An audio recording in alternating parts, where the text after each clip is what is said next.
Today பாருங்கள் என்ன topic பார்க்க போகிறோம் அப்படின்னா சில கொஷின்ஸ் பார்க்கணும் சைக்காலஜியில். தமிழக பள்ளிக்கல்வி திட்டத்தை சீர்திருத்த அமைக்கப்பட்ட குழுவின் தலைவர் யாருன்னா மால்கம் ஆதிசேஷய்யா. பெற்றோர் ஆசிரியர் கழகத்தின் மாநில தலைவர் யாருன்னா கல்வி செயலாளர் தான் பெற்றோர் ஆசிரியர் கழகத்தின் மாநில தலைவர்னு சொல்கிறார். இந்தியாவில் மும்மொழி திட்டம் முதலில் அறிமுகப்படுத்தப்பட்ட ஆண்டு எப்போ அப்படின்னா 1968 தான் மும்மொழி திட்டம்ங்கிறது அறிமுகப்படுத்தப்பட்டது. சுகாதார கல்வியோட நோக்கம் என்னென்னா உணவு திட்டம் பற்றி தெரிந்து கொள்ளுதல்.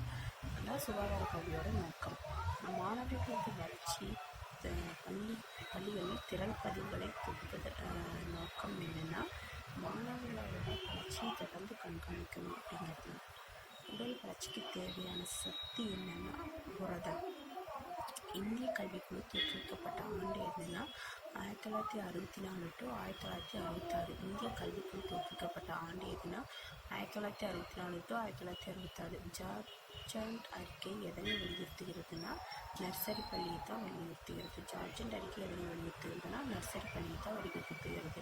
ஒருங்கிணைந்த குழந்தை வளர்ச்சி திட்டம் 1978 தொடங்கப்பட்ட திட்டம் என்னென்னா ஒருங்கிணைந்த குழந்தை வளர்ச்சி திட்டம் தொடங்கப்பட்டது. கோட்டாறு கல்விக் கொள்கையோடு முற்றிலும் தொடர்பட்ட கூற்று என்னென்னா சட்டம் மருத்துவம் சார்ந்த துறைகளுக்கு ஆலோசனை வழங்கியது அப்படிங்கிறத கோட்டாறு கல்விக் கொள்கையோடு முற்றிலும் தொடர்பட்ட கூற்றுன்னு சொல்லுவோம்.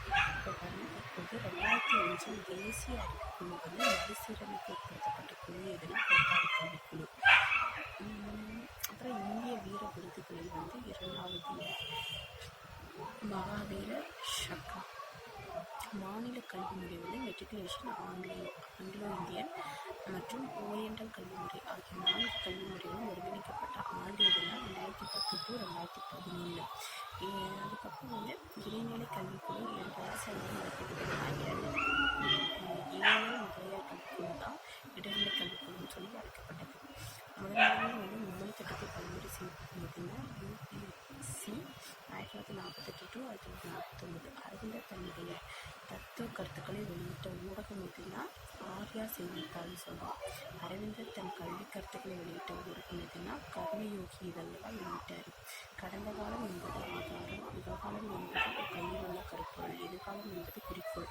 இது யார் கூற்றுனா அரவிந்தரோட கூற்று. ரோசோ எந்த நாட்டை சேர்ந்ததுன்னா ஜெனீவா.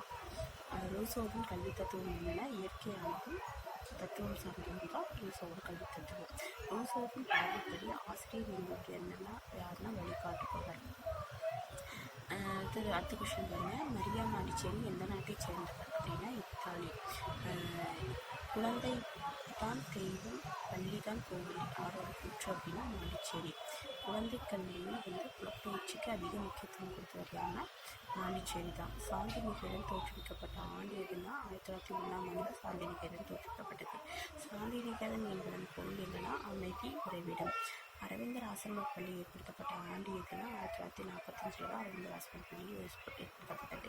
விஸ்வபாரதி பல்கலைக்கழகம் ஏற்படுத்தப்பட்ட ஆண்டு எதுனா 1921. அரவிந்தர் பன்னாட்டு பல்கலைக்கழகம் ஏற்படுத்தப்பட்ட ஆண்டு எதுனா 1952.